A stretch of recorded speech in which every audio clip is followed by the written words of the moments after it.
In this still image, the autopilot is on. The airplane had been vectored to a 14-mile-long final approach, and through a sequence of speed and configuration changes, the flight had diverged well above the desired glide path and was descending too slowly.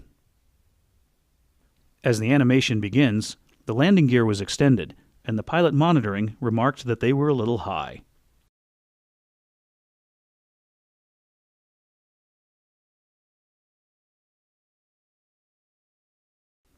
The pilot flying said he would descend more, and selected 1,500 feet per minute descent rate in the autopilot.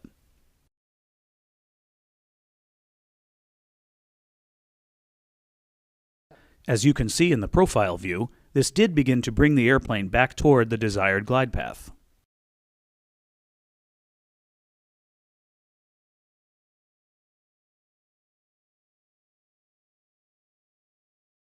However, about 6 miles from the runway, the selected descent rate was set back to 1,000 feet per minute. The airplane was still well above the desired glide path.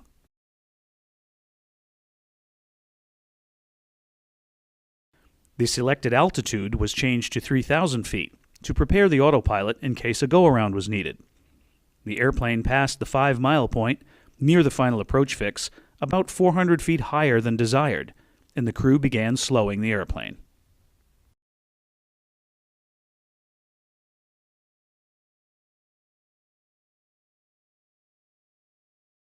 The pilot flying called for flaps 30, but the pilot monitoring noted they were still a little too fast for flaps 30.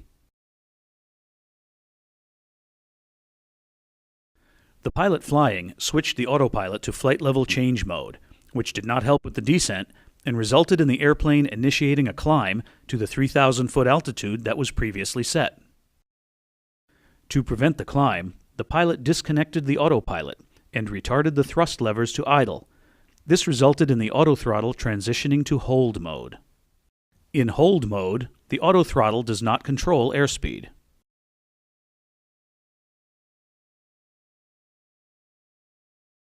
Descent rate increased to about 1,500 feet per minute, and the observer pilot noted sink rate.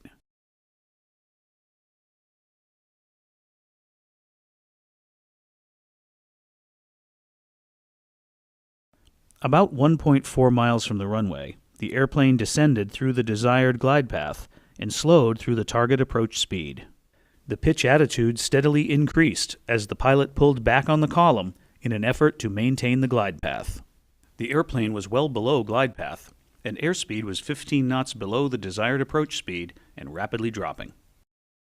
11 seconds before impact, an audible alert sounded because the airspeed was too low. 4 seconds later, the pilot monitoring advanced the thrust levers, followed by stick shaker activation and a verbal call to go around.